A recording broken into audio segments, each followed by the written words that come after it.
here. There we go. Now we should be set. Um, well, hey everybody. Welcome to the show. We are talking game design and development today. It's been a while since we've actually had this show, so sorry about that. We hopefully will be doing this again regularly on 2 p.m.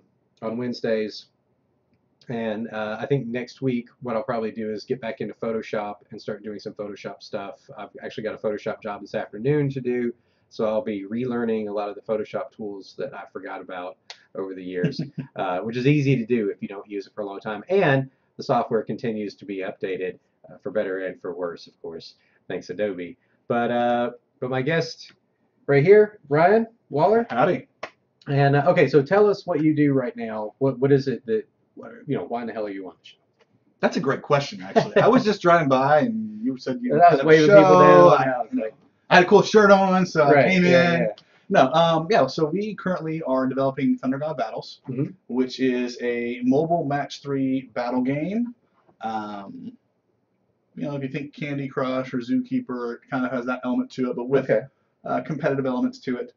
And we've added 8 Thunder Gods, and we tried to actually research and get some Thunder Gods from all over the world because it is a global community, and gamers in particular, I think, are a really tight-knit global community as well, which is interesting. So we've picked, Rajan from Japan, Indra from India, Lei Gong from China, Chalk from South America, and of course Thor, Zeus. So we try to get a little bit of all that, and it's interesting. I had some feedback from some of our play testers, like, you used to go with all European gods, and we're like, no. In fact, we really respect our Asian market quite a bit. Well, yeah, absolutely. I mean, that is a huge market for games. But to that end, we may have talked about this before because you guys have a game on Steam, and I've always been curious, like, how do you deal with localization? That's been something we've actually done well on and poorly on at the same time. So with Steam, with Fake Colors, which I think we did a playthrough one time on here, we picked up for the Steam platform the primary languages. So we have Russian, we also have Ukrainian, we've got Korean. Wow. So we did do some of that, and it's interesting. We actually built a back-end program that enables us to go in and replace. So we want to add more languages in, which we're actually doing on our next update, which is way behind, and we're sorry. Yeah, that happens. Listen, I think game communities know that kind of thing happens all the time. Yeah, no, it's been we had some issues with Thunder God Battles and some back-end stuff, so it's kind of taken over priority because that still has a deadline for that. So, but anyways, we built this program that enables us to do menu replacement quickly. So we're able to integrate.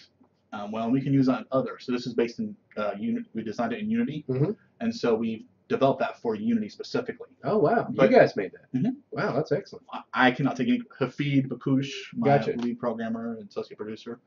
All the credit to him. So. Awesome. That's still, what's one of the cool things I think about Unity, one of the coolest things maybe about Unity is the fact that it's extensible in that way, right? So you can build tools for the tool that you're using to make stuff. Absolutely. Right? And Unity even encourages you to put it on their platform. You can give it away, you can sell it.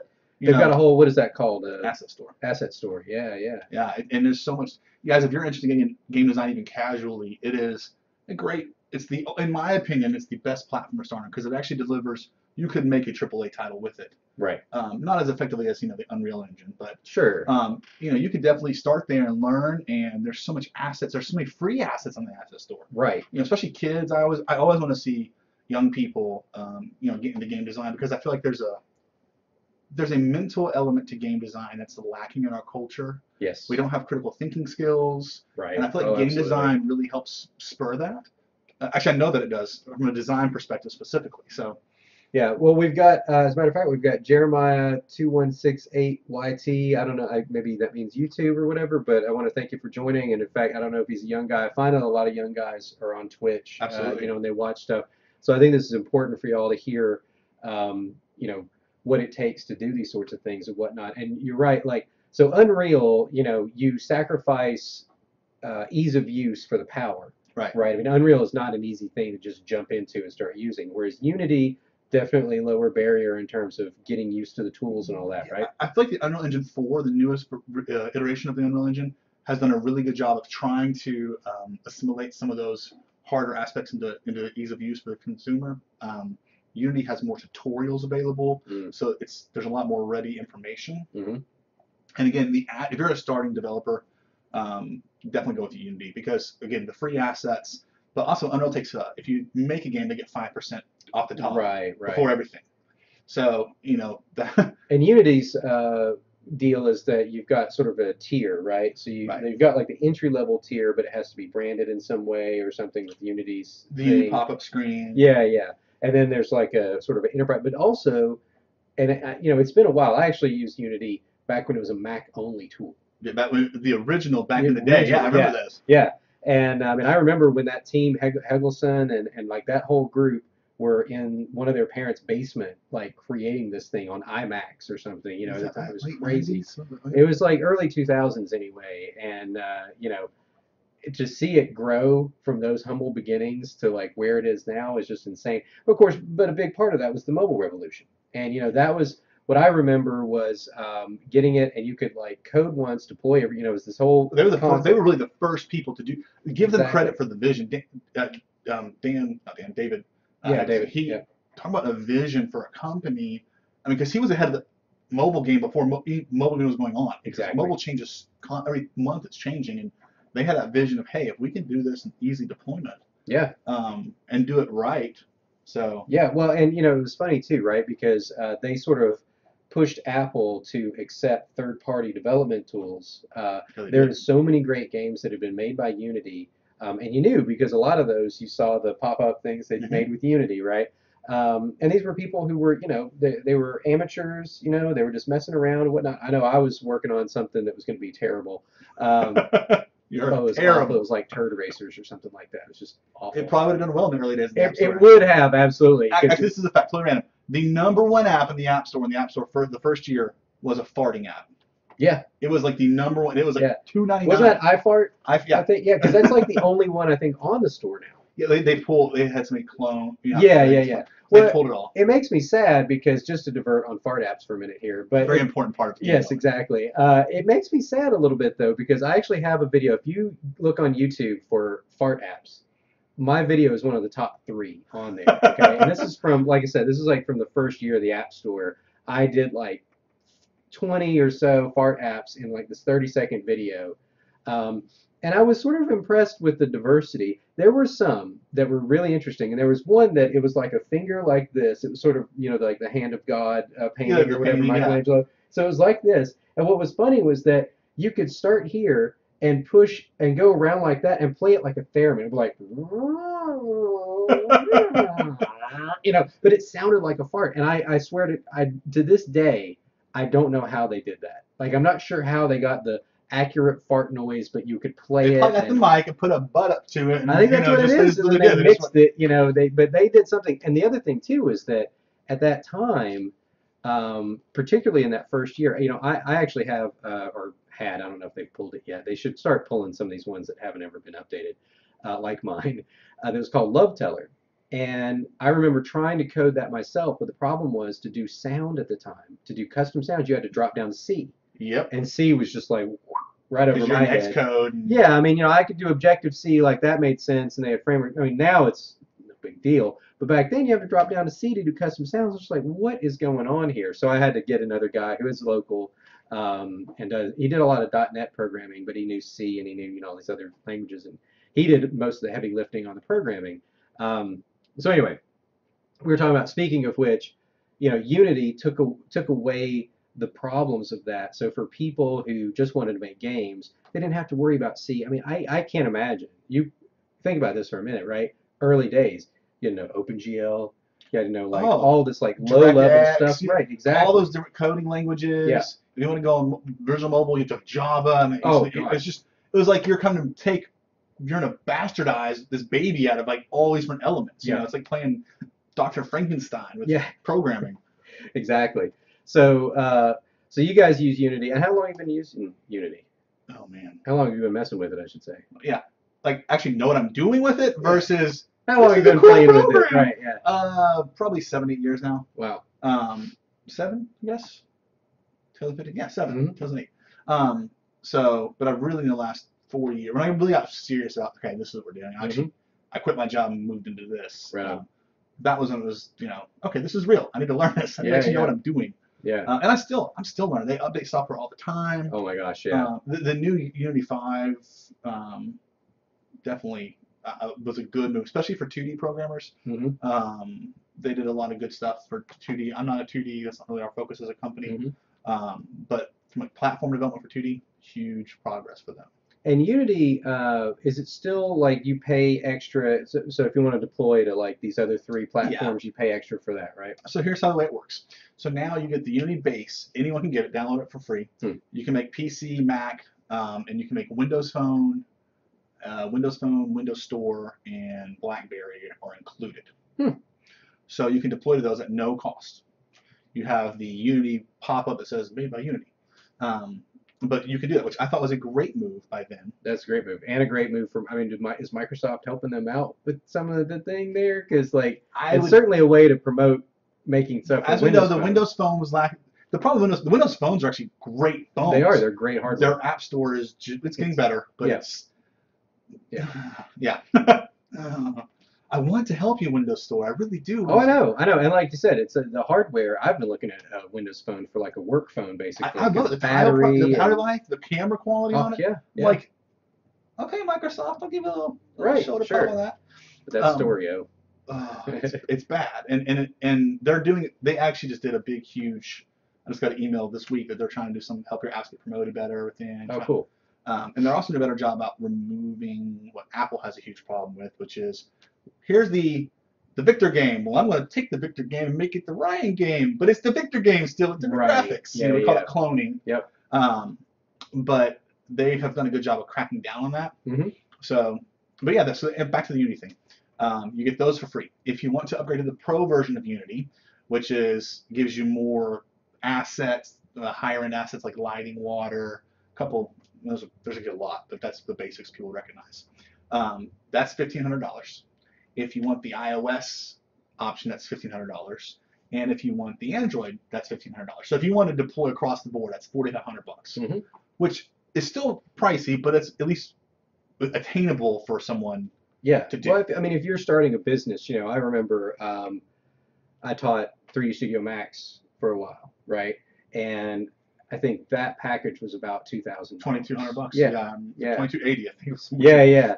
And and then they had, but same thing. Like Maya was a couple $1,000. Of course, the Adobe CS Suite at the time was a couple $1,000, and so yeah, this is just the cost of doing business. If you're going to be doing that. And speaking of that, the Adobe thing, this too. This is really important for anyone that's wanting to get into game development, or any. You could do more than just game development with Unity, actually. Yeah. But they now have a subscription option. So it's not a perpetual license that you own, but you can basically agree to a year contract where you pay $75 a month for each of those items. So $75 for the Pro, $75 for the iOS, $75 for the Android. So it'd be $225 a month basically, but you would have the access for that and you could deploy and work in all that situation. So that's much more realistic for an indie developer to sit there and say, okay, you know what, I don't have $4,500 right now. Right. I can find $225 on a budget. I can cut out cable. I can do something to find that. And so that makes that, that was such a good decision. Adobe, you can get Adobe Photoshop now $10 a month. I mean, when I started using Adobe Photoshop, I think it was $800 or $900, and I came to the game late on that. Yeah. So the subscription base for these people, I think is a good business decision because some people hack the game, hack the program. Oh yeah. Yep. Pay for the full license. And for the record, if you were starting a company or you want to make games and you want to sell games, guys, get the licensing. Do not use illegal software. Yeah. Because that will bite you. I have friends who have done that, and it has not been good. Because if your game does well, oh really? We don't have Ryan Waller having an account or a Fourth Rate Entertainment having an account with us here. Yeah. So and it can be a huge problem. I mean, it can be highly illegal. And in fact, the software industry, and I remember this in the '80s, where the software industry. I can't remember their exact acronym or whatever, but there's a software piracy group within the software, rights group, and the software Gestapo. Yeah, exactly, and they're just like the MPAA or the RIA, and they will come in and they will enforce, the copyright laws and all of that. And they have federal, at least in the United States and in Europe. Yeah. The Asian markets are still really and that goes into the whole thing about copyright, trademark, all that. I mean, if you talk to people, I've got friends who live in Hong Kong, right? and you can go to markets there. And And buy you, up you can, burns. yeah, you can well, and you can find iPhones that look just like, and in fact, sometimes are made at the factories, but they're not actually iPhones. They're like Yeah. running Android or whatever, and it's always a joke because this friend Richard would come in and he'd be like, "Hey, I've got the new iPhone," and it was this crazy like it was like a mock-up someone had done, but they had just engraved the Apple logo. But Apple, like, they probably made 400 of them, and then sold them in this stupid market. Yeah. And it's like the Simpsons joke, Panaphonics or Sony or whatever. It's like these are all actually fakes that they would sell on. And it's not even a black market. It's just this friggin' market where they sell all this crazy crap. It's unregulated. It's It's unregulated. unregulated market, yeah. But it's really worth the time. And this is another thing too, is that people are, unfortunately, it's all too easy sometimes for people to justify stealing games. They'll get the cracked version or whatever, and they're like, oh well, I don't have the money for this or whatever.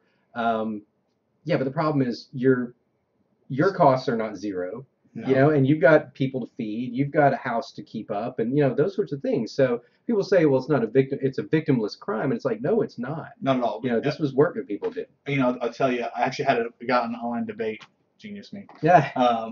with this exact topic just 2 days ago. And I had this big reply that I never posted. I probably should still, but talking about that exact issue of, they're talking about how all the game industry layoffs. Mm-hmm. Like, well, that's just because of technology. No, that is a part. Technology has limited. What took 3 artists now 1 guy can do in ZBrush. Yeah. Yeah. But that's not. I mean, we're talking. In the last 3 years, 85 studios, 2 publishers. I mean, that major global publishers have closed. So it reminds me of the gaming bust in the 80s. People forget that before the Nintendo NES came out, from 81 to that came out in the States in 88, it was Darth. If you're a gamer, the arcade was it. Yep. Because there wasn't games being made because the industry went broke. Yep. And that's in a lot of ways what's happening now. Mm-hmm. No one's making money, not even the big guys. They have to churn out the Call of Duties every year because that's the only way they stay in business because the beast is so big. Right. I had an interesting conversation. I probably am not allowed to say. I had an interesting conversation, a business conversation with a major vice president for one of the major gaming publishers, discussing a game idea that I had. And what I was looking at, the revenue thought, and he said, "This is great." And also I was asking for $5 million projected for $40 to $50 million revenue. Mm-hmm. He agreed with the numbers on that. Basically said it's not worth our time. It can't feed our beast enough for us to divert resources. Right. And I was like, really? He's right. When I looked at, he's right. They can't. Yeah, it's a tough thing too. This is why, and I know the game theory guy has done a good video on this too. But people ask, well, why is there a Call of Duty? Blah blah blah. Like, why don't we see more innovative games? And we do see some innovative games. There was what was the one? Was it called Ghost or something on PS4? Yeah. Yeah. That's Rain. Amazing. Rain. Exactly. Yeah. I mean, there's so. BioShock was pretty original. Yeah, BioShock was pretty original. So some of these get through, but it's sort of like the Hollywood studio system. I mean, you're gonna make a ton of money when you make a Star Wars movie. Well, that's no question. Let's remove the game industry. If I came to any human being and said, "Give me $10 and I will guarantee that $10 turns into 12." Right. Guarantee in X amount of time, a really reasonable time. Mm-hmm. Or if I say, "Give me $8." Oh, we got a new follower. Hey. What's up, Step One in Game-ung. In Game-ung. Thank you for following. Appreciate it. But if I say, okay, give me $5, and you're either going to make nothing, but you might make $60 million. Right. The problem is that, well, I can't. I need my $2 margin. I know. Exactly. Because 95% of these $5, I get nothing back. Yes. Yeah. And that's what happens in the game industry. Because if you come to EA, there's no benefit for EA to make new IP because the trend shows that new IP does not sell. Exactly. Because gamers say they want new IP, but then they're afraid to buy it. That's right. Well, I haven't played it yet. I don't know it. Yeah. It's the same. The way that I look at it, and good grief. Sorry, Twitch is having a little bit of a meltdown here. Let me start our actual chat. He's gonna be angry again. He's an angry dad gamer. It's so ridiculous. Well, Twitch, I tell you what, as a platform, is pathetic. There was that thing, Amazon owns Twitch now, and all I can think was there's that article. It's like, people work all these crazy hours or whatever. Like, maybe they should work longer hours at Twitch. Like, maybe they should take some of that thought process and apply it to Twitch because this is ridiculous how bad the platform is. The chat constantly fails on the site. At any rate. Yeah, so you have that problem of people say that they want innovative new things, but they're afraid of it. It's the same thing like in the movie business where it's very difficult to start a science fiction or fantasy franchise Yeah. as a standalone thing. And that's why you see Maze Runner, Hunger Games, because those have been tested in the market as books. And so you bring that intellectual property. Case in point, Jupiter Rising, right? Granted, whatever you think about the movie, it was an original IP that cost a lot of money. Right. And what did it do? It's not great. It flopped. Yeah. Which, in the studio, you watch studios about every 5 to 8 years, they'll be like, okay, let's dangle something out there. Exactly. Oh, no. Yeah. Yeah. It's really tough. I remember, do you remember the movie Small Soldiers? Oh, my goodness, Remember that, yes. right? It was such a good film, and they actually had plans to do a sequel, but for whatever reason, like, they never did, and it just didn't take hold. And they even had toys. Very briefly. I had some of them, actually. Those are worth a ton of money Don't tell me because that. I know. Listen, the number of things that I just saw an article the other day about how cartridges, old retro game cartridges are now Sealed. just skyrocketing in cost because guys our age are like getting back into gaming. Well, and they have kids that are on the game now too. That's a lot of that. Exactly. Yeah. Even 8-year-old, what the hell did you play? Oh, I played Mario Kart. Yeah, yes, check it out. Yeah, it's you know. like you want them to have the whole experience, not just emulators, not just virtual games. The actual control, The the actual real thing. official controller. They want the real deal. Yeah, the authentic. But yeah, so it's really difficult for people to to get into that. At the same time, we're at this interesting point in games because, like you said, the tool set you can get for free, just the basic things, and there's so many resources for learning. I mean, when you and I were kids, learning how to build games, oh my gosh, you had to be lucky enough to know someone who'd actually made one, and hope that they were good enough and hope that they cared to show you anything about the arcane art of making the damn things. Yeah. And then on top of that, I mean, the tools, never mind the fact that they were super primitive at the time. A lot of these guys There were weren't coding tools. It was just it was assembly language. I mean, a lot of these guys to get the performance. Exactly. What was it? So last week on Coders, which is a show I do for RCR Wireless, I had a guy who had worked on one of the Myth games. Mm-hmm. And this was actually, Great. I think it was actually the third. Oh yeah, there were 3 of them. Mist.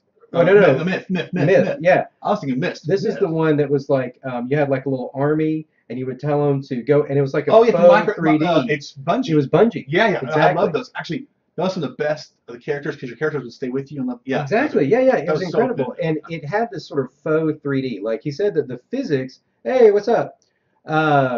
He said that the physics were actually 3D. But the graphics were 2D because that's all that computers could handle at the time. I mean, oh my gosh, I had a Mac 8500, which was the shit in '96, but it could barely handle this, that, and the other. I remember rendering stuff in Bryce 3D, and it would take hours for this 640 by 480 piece of crap. But he was talking about how so you had to consider AI. You had to consider just the speed and performance and then pulling out sounds and whatnot, and then 3D physics, and then 2D simulating 3D graphics. And it was like, by the time we got all of that stuff done, and we were programming at a very low level because you had to get the performance out of the machine. Now you've got tools. I mean, Apple's a great example with Metal, where it's like they understood that it's like, okay, we've got all these frameworks and stuff, but that all just gets in the way of getting straight to the iron and really blasting away the performance. And so that's why they created Metal as a framework. So it's like you can get as close to the chip as possible, meaning that you don't, for those of you who don't know, what that means is that instead of having to interpret the code here, and then here, and then here, you're actually just interpreting it like right here. And so this is the chip level. It's so this is where basically things layers of ground covering the heart. You want to get to the heart and get the best stuff from it. But exactly. Yeah. I mean, if you were digging a well, you'd rather dig a 3-foot well than a 30-foot well in terms of ease of use, right? Exactly. I mean, That's a good analogy. That's exactly. So, but so the tools are great now. But what about the market? I mean, how have you guys seen, especially with things like Steam, which has just exploded in the past few years?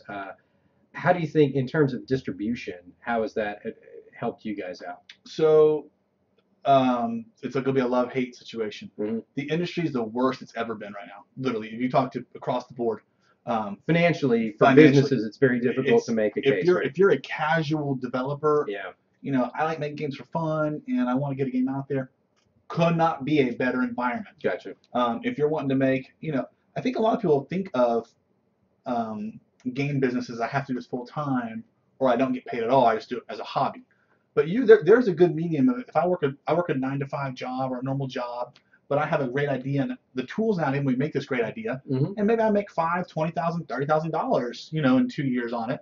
Well, if I was to tell you go get another job, make $30,000, you love your job, would you get that second job? Right. Yeah, you would, and people don't think that way. Yeah. At least developers don't. But from a distribution perspective, Steam has saved PC gaming, frankly. At the same time, it's bottomed at the bottom prices. Your big publishers, your biggest publishers, guys, Activision, EA, Microsoft, when they sell on Steam, but they're actually their average price point sells $5. That's what they actually sell. Wow. Even their biggest, that's the average of all their stuff. So no one can make money at that point. Yeah. This whole bundle concept, which we had to get on it as well. Yeah. If you don't bundle, you don't really go sell anything because people just wait for it. Right. Yeah. Nobody wants to pay. It's weird because nobody wants to pay like over 3 digits, with a decimal. Nobody wants to pay over that for a game. It seems like if it's like gets into $10 or more, all of a sudden people are like, nah, I'll just wait for it to get in a bundle. They'll go to McDonald's and buy a $10. If I go to Burger King and get a Big Mac meal, not Big Mac, a Whopper value meal. Yeah. It's $7, $8, $9. Right. For 5 minutes of pleasure. Yeah. You can get a video game and have hours of gameplay. Yeah. But no, I'm gonna pay. Yeah. It's like. Yeah, and then you've got ding-dongs like me, though, who I bought Batman Arkham City when the Wii U came out. It was one of the flagship titles that came out. I got it, well, almost. I got it digital download, which is stupid because it's like it was like a 5 gig download, and then I looked at it just recently, and it was ballooned to 9 gigs. But yeah, that's right, all that backing content. And I deleted it because it was on sale on Steam for like $5 because the new Batman came out. I was like, okay, the hell with this. I'm going to get it. I hadn't gotten that far in the game, frankly. I was about a third of the way through. So I was like, okay, I'll buy it again on the PC. I did the same thing with GTA. I bought it for Xbox, and then I pre-ordered it for the PC, partly because they made some deals. The PC, I will say this about a game coming to the PC versus console. Especially they've allowed the modding community to take over. Yeah. There's a lot of really cool stuff. And Steam's also helped that, too. Absolutely, yeah. We could make a show on just that. That's true, yeah. I mean, the mod stuff, that was the big reason why, and of course I was just starting this show, and, I was just getting back into gaming, really, because for about 9 years, everything was Apple. Welcome back. Yeah, well, that's the thing. Like, everything's Apple, you're not going to get into games very much. I mean, let's face it. Apple is not a gaming We have Blizzard makes their StarCraft and Warcraft. Yeah, that's about it. We get dribs and drabs of stuff. I mean, there are a few things. Of course, iOS changed quite a bit with gaming. Unity helped Mac. Oh, absolutely. Same thing. So. Absolutely, yeah. But getting back into that, the mod stuff is really amazing. Although I did see, and this is going to be interesting to play out because I think I went ahead and bought the PC version anyway of the next Fallout because I did want to be able to access all the mods. But I read Xbox is going to allow it. Now I'm very interested in how. I assume it'll be like DLC or something where you say, okay, you want this or that or the other. But not all the mods are going to be available, let's face it. I mean, I'm sure someone will have a mod where it's like all the nude people from GTA can play in, or they like all the mutants. The orgy mod. Yeah, no, I mean they have done the most crazy crap. Like I've seen, Skyrim mods. I have seen some insane Skyrim mods. I've seen some insane Fallout mods. I mean, just wacky stuff that does amazing stuff to the game. I mean, it's kind of crazy. Have you seen the Skyrim mod where it's the chicken man? You get to ride the chicken instead of a horse. You get his chicken, and you have a chicken suit. My favorite is the one that turns the dragons into Thomas the Tank Engine. Yeah. There's that hilarious video where they're like, "What's that noise?" And all of a sudden it's like, "Doo-doo-doo." Yeah, no, I'm like, and that's you asked me a minute ago, like the market and the direction. I guess we kind of got on the route. Yeah. But modding is to me the future of gaming because the games that will be successful are the games that enable the community to mod. We know this because look at Skyrim's how old now? Came out 11/11/11. Okay, right. I know that because I was married on 1/11, and so we call each other 11/11 or text each other and tell each other we love each other. So my favorite game of all time, that's my favorite series ever, was 11/11/11. So I set out line out at the GameStop in the cold for 55 minutes, and I did it. Anyway, that game is now closing in on 4 years old. Yeah. Which in gaming release terms is like insane. Your grandparents. If you're 8, it's your great-great-grandparents. Yeah, exactly. And yet, because of the modding, that game looks beautiful on PC in particular. Yep. That game's beautiful. You can still A kid just made a 170-hour add-on for it.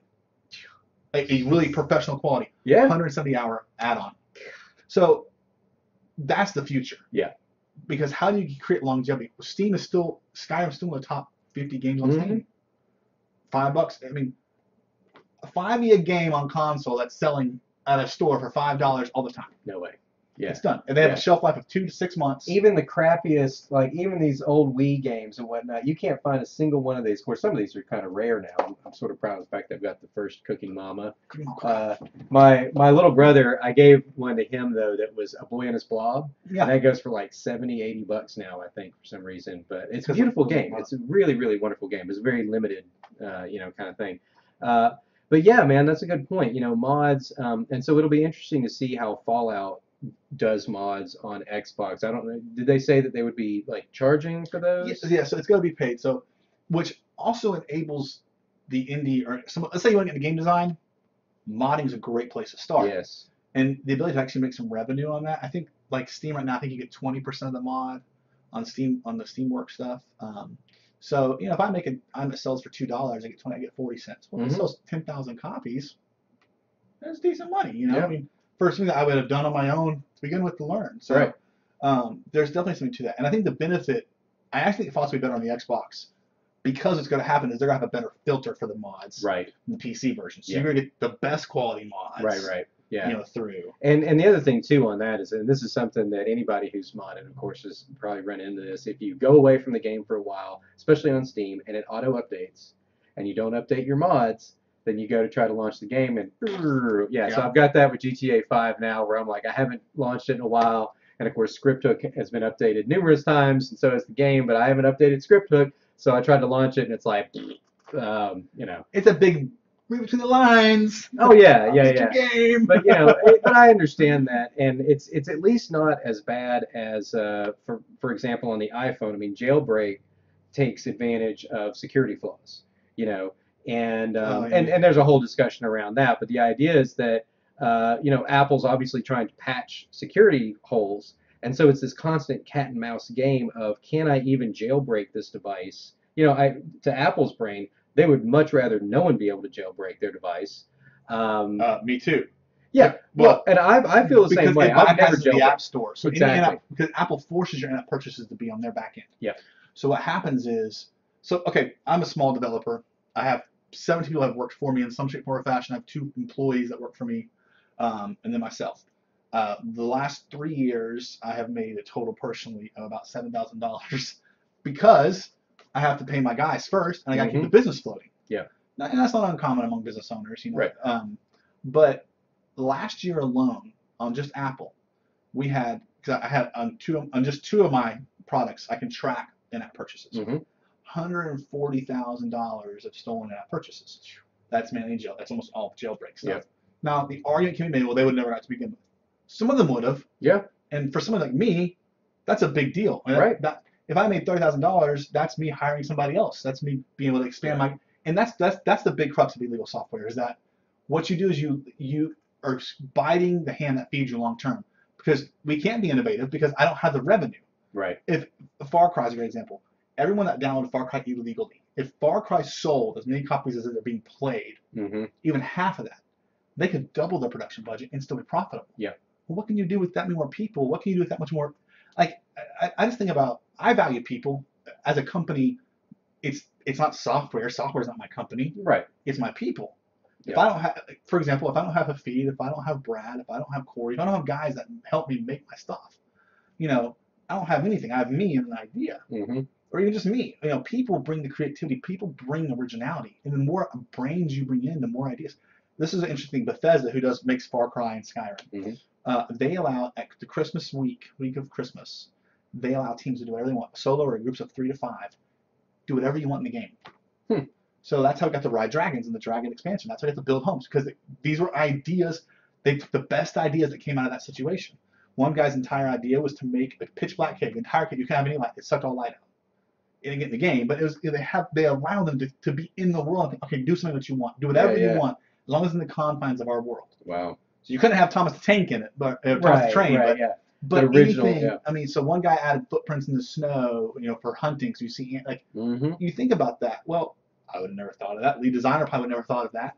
But you take what is your asset, which is your people, and enable them. Yeah. And that's what piracy eliminates. That's piracy is destroying gaming. It's not about making money. It's about being able to be more creative. That's exactly right. And as a matter of fact, I'm in the middle of reading the book about Pixar called Creativity Inc., which I highly recommend. I want to read that. It is one of the best books I've ever read, nonfiction books that I've ever read. And I've read a lot. Like, I don't ever get to read fiction anymore. I read a lot of these books about the industry and whatnot. And it's designed actually to be a managerial, like, business book, teaching you how to lead and manage a group of creatives. So it's not just for the film. Yeah, you really do. It's not just for the film business. It's for any creative endeavors. And that was the thing that was a big deal. Was he was like, you have all these tools and whatnot. And I mean, my God, he was there. Ed Catmull actually graduated with like Alan Kay and all these luminaries that went on to found all these other things. For those who don't know, those guys are all brilliant establishers in the industry. Yeah, exactly. I mean, just like the founders of the whole personal computer movement, basically. And so Ed comes from this, like, I was building the tools when there were no tools. We literally were crafting things from nothing. And we call them software gods. Yeah, exactly. And he's like, but you know what? None of that matters if your people aren't good and your people aren't free to do their best. And so much of that book is about how do you let people. And one of the things was so in Toy Story 3, he said that was like the smoothest process we had ever had. We didn't have any meltdowns. There were no like major. I mean, it wasn't perfect, but we never had this moment where like this whole thing is going to fail. It was like the smoothest sailing. And by the end of it, they went back and they, talked to the team and whatnot. Were like, this actually was so smooth sailing, whatnot. And they got offended because they were like, well, that's not good. We should be constantly challenging ourselves. And if we aren't failing, we aren't pushing hard enough. But I actually tell my guys, do not be afraid of failure. Be afraid of failing twice. Yeah. Because failure leads to success. Exactly. You cannot have success without failure. I really believe that. I'm not saying you have to go broke to be rich. That's all I'm saying. But I'm saying that if you're not challenging, if you're not challenging yourself, people that are afraid to take risks. Yeah. Politics aside, progressive people, conservative people, traditional, whatever the deal is, successful people across all spectrums, all religions, no non-religions, race, across the board have one thing in common, and that is that they're not afraid of failing. Yeah. They take risks. That's right. Without great risk, there is not great reward. That's right. Yeah. And so, that's the risk takers, the dreamers. Yeah. That's what gives us the cool stuff we have today. That's right. And there was a moment in there where he said he called Steve Jobs, who at this point was working at Apple pretty much full time. It was Jobs, John Lasseter, and Ed Catmull were the founders of Pixar. And Jobs was pretty much full time over at Apple, getting the company back together and whatnot. And he calls him and he goes, you know what? This movie was smooth sailing, everything. I think we've got our groove. I think we've got our and don't think that like they were very complacent. Like they did not tend towards complacency. In fact, they made a whole system called the Brain Trust that helped keep people accountable to the story. That's the reason why Pixar movies have such good stories versus some of those Disney Pixar crappers. Theory, you know about that, right? Oh yeah, absolutely. Yeah, it's real. I mean, you can connect it all. Yeah. But the whole idea is that the story is the king. That's what drives everything else. Not merchandising. Not Toy Story by another group of people could have been awful. It could have basically been one big like McDonald's commercial or something. Think about it. It could have just been a big toy commercial, but it wasn't. It was an amazing story because they never got complacent. They're constantly challenging it. So when he says, this was smooth sailing, I think we finally got our process. Jobs' response was, well, be careful, because you're getting into that mode where it's like, oh, things are fine, and it's like when you get complacent like that and you don't challenge yourself, that's when things can kind of get, weird, and that's when you push out something that's not great. Monsters University. He actually mentions that. He mentions Monsters University and Cars 2 as some examples where they. 2. Yeah, that was the thing. He mentions those both as like, both of these were, not our best stuff. But then you look at Toy Story 3, and they were like, what else can we say? When they came into that project, they were like, what else can we say about this? Although I did notice that, didn't they announce Toy Story 4? Mm-hmm. And I'm kind of like, okay, after reading that, that makes me really nervous about Toy Story. I'm hoping it's like Next Generation or something like that. But to counter that is if you're thinking you have brain trust, I guarantee you something good can have that brain trust. Yeah. Well, you know what's beautiful about the brain trust, and I think that like more game makers should consider this idea. The way the brain trust works is it is a group outside of the production team. And what the production team does is, and for those of you who don't know how these animated movies are made, they do storyboards, and they do what are called animatics, which is just like real rough animations. And then they do a lot of times the animators will do the voices themselves, and maybe they'll put a little bit of stock music behind it just to kind of give an emotional feel, right? And what you're doing is you're just presenting the story in as complete a way as you can, given the time and constraints. I mean, like they generate thousands of storyboards.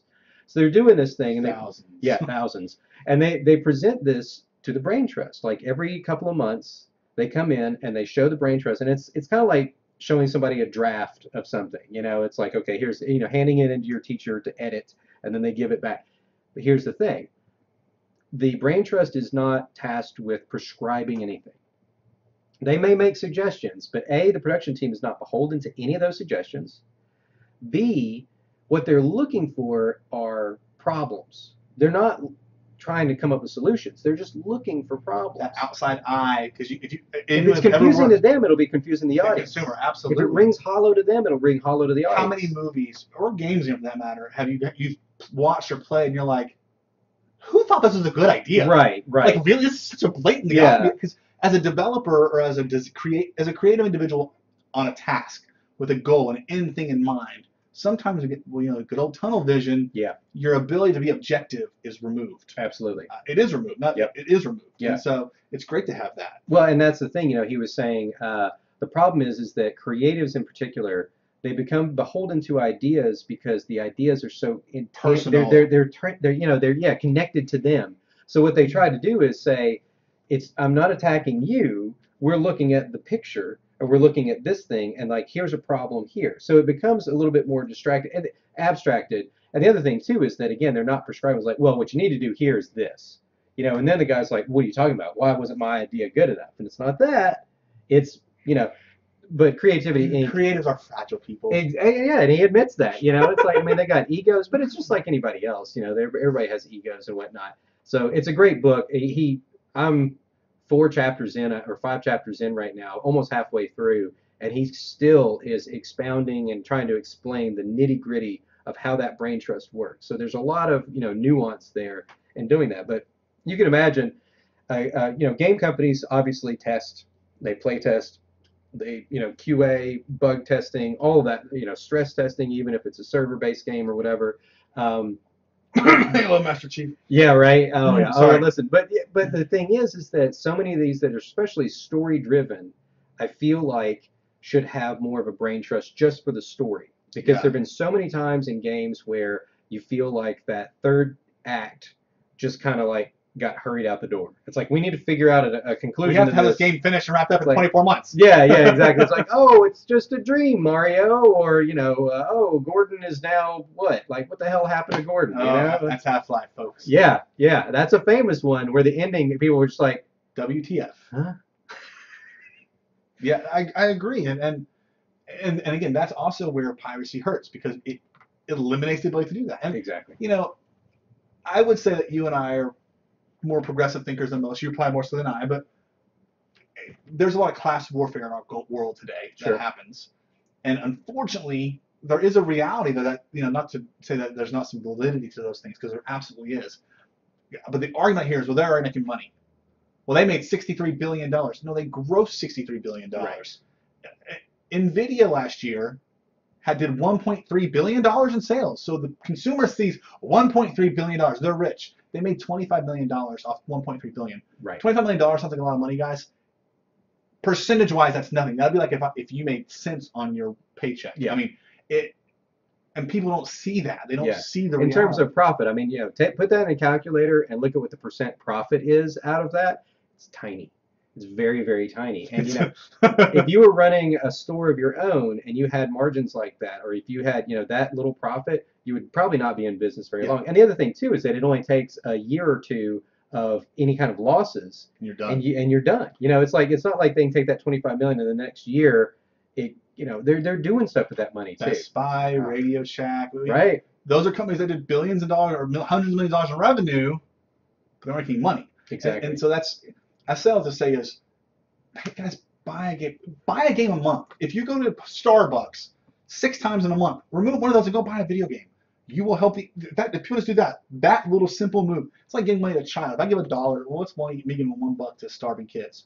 Well, if you and 300 other million Americans give $1 to starving kids, that's $300 million for starving kids. Right. It's quite a bit. Yeah. That's the same thing for the gaming industry. And right. so, I just, you could say, well, that's just a developer wanting to get rich. I drive a 1997 Toyota Camry. It sounds like my muffler has been removed. I do that. I could get a new car. I have the ability to go get a loan and do all those things. But I'm trying to help my business. And Mark Cuban will say, if you are adding debt, you're destroying your ability to be an entrepreneur. Yeah. And I really believe that. And so that's why I live the way I live. That's why we're living on very minimal means. And I'm betting on what I believe in my people. I'm betting on myself, but I'm betting on my people. Right. Because they're great. I have great kids, great men and women that work with me. And the other thing I love about gaming is networking, the ability to meet people, and it's such a good community. It is. The developer community in particular. Yep. It's just good people. I have talked to CEOs of major corporations and asked them questions. Yeah. Like, hey, what's up, Ryan? Oh yeah, nice to meet you. Sure. Yeah. Oh, hey, ask me. Well, the Twitch channel that we're on right now, or the whatever category game developer, it's got so many people who are sharing information, sharing insights, showing people how to do things. I mean, I've seen multiple people on there who every week, every night sometimes will go on and say, okay, let's continue building this thing. Here's how you do this. Boom, boom, boom, boom, boom. They're not getting paid to do that. Like a lot of these guys aren't even like at a subscriber level yet. So they're just doing it because it's fun and they didn't have someone to show them how to do it. So they feel like, I want to show other people how to do this. So we continue to have really cool games out there. Yeah, and like I have, in our Thunderground Battles game, we'll have 2 characters done by a kid out of Romania called Evalio. He's a great kid, 19-year-old, super talented guy. Couldn't get his foot in any doors. No one, And I'm like, here, I'll pay you a minimum amount to make something. Like we'll do a little internship. Yeah. And now he's charging $400 or $500 a model, and and he said, I really appreciate you letting me have a chance. Well, it didn't cost me anything. Yeah, it took my time, but could I have had a better quality model from someone? Yeah, I could have, but I want it to be in the game because hey, it's not awful. It's good. It's a good model. But it gave him a chance, and I think I had people that gave me chances that I didn't deserve. I didn't earn. And I think that's a large part of the game developer community is people understand they've all been there. Right. You look at the actors aren't that way. Yeah. Film, it's very selfish, very. Absolutely. And game design I just feel like it's such a great place. There was something that broke my heart. There was a transgender modern in the Nintendo community who committed suicide. Yeah. A few months back, and it just because people bullied him, and that just breaks my heart because that's not the game. That's not our community. Right. Sorry, I'm getting a little teary-eyed. Well, it was a fringe group that tends to be very vocal and very virulent against a certain group of people. A lot of times transgender, and that person in particular actually was a big contributor to Dolphin, which I'm a huge fan of because I play a lot of emulated games on here for these shows for my retro show, and it's amazing, and you forget that there are people behind these things. We they literally give themselves. A brilliant young talent. Yeah. Brilliant. And, I'm passionate about people. That's why I actually do what I do. So that's why I love the game community because the game development community really embraces each other. And not that it's perfect and not people, people conflict, but for me, that's something I really value. So all that to say, get into game development. Don't be afraid. Get on a modding community. Get Unity. Download something. A Blender. That's what we should do. We should do a show just about free assets. If you want, that would be a good idea in a couple weeks from now. Here's a list of resources. And here's ways you can learn. Here's some place for tutorials for them. There's tons of stuff out there. Yeah. There's something like 80 game engines that you can make games in right now. Right. Seriously. It's astronomically high. A real common one people get into is RPG Maker. Yes. It's a great foundation. If you're an adult and you have a kid that's middle school, elementary school that wants to get into gaming, spend the $50-$60 on that. Yeah. Because if they like Japanese art style, it's great for that. So. Is that on Steam? Yeah, it's on Steam. Yeah. It's its own site as well. I think Humble Bundle did a big thing on a while back. Okay. So, yeah. But there's just a lot of great resources that That'd be a really fun show to do. Yeah. Well, I did it's funny because I did a post on a site called Download Squad back in 2007, 2008, maybe something like that. It was a while back. And actually, no, it's before 2007 because this was before mobile games even, or I should say iPhone, which redefined mobile games. Yeah, I did. Um, Mobile phone. Mobile phone games. I'm sorry. Yeah. Because Yeah. Nintendo Nintendo purists would tell you, oh no, we're the first mobile. That's true. That's true. I got my Game Boy Color in the closet. Um, but I did this post on how to start a game company, and I wrapped up a bunch of those tools. But what's amazing is to look at that now, which it's hard to find the archive. One thing I'm proud about is that for almost half a decade, it was like the #1 Google result if you put just how to start a game company. Yeah, I mean it was all right, but that was because of all the links that I put in there, right? And it was almost a complete index of here are all the resources from Blender to Maya to whatever, and I broke it out to where it's like, hey, here's your development tools, here's your game asset tools, here's everything, sound, all of that crap put into one thing. And it's if I were to do that today, I would require weeks and weeks and weeks of work to just corral, and I'd have to break it up. And it was a two-parter even. It would like have to be a part. six. It would be a bunch. Yeah, exactly. So like I said, it's a really really great time to get involved in this kind of stuff. You have a huge community. Get started with modding. Download some of these tools and try it out. And I think on that note, we'll probably go ahead and close out the show. And we're gonna go have a cigar. So yes, we are. Yep. So thanks everybody for joining us. And let me switch over to this. And I'll actually see you tonight. Hopefully, I'm going to be doing a show live if we can get the Wi-Fi at this venue to work. It's called Scruffy City Hall. It's here in a town called Knoxville that's also known as Scruffy City. So it should be interesting. We're going to have some local comics come in, and we're going to play old Nintendo games and Nintendo and Super Nintendo stuff. That's emulated. But I owned all of these games at one point, so it's totally legal. Actually, that is true. If you actually own the title, it is legal. Yeah, it is. And I actually do. I pull from a lot. I mean, dude, I used to have a huge collection, and then I just, my brothers had it, and then we sold them off and whatever. So it's just one of those things. But yard sales, all that good stuff. Y'all go out, have fun, play some games, and hopefully I'll see you later. And love people. Exactly. Love people. Treat them right.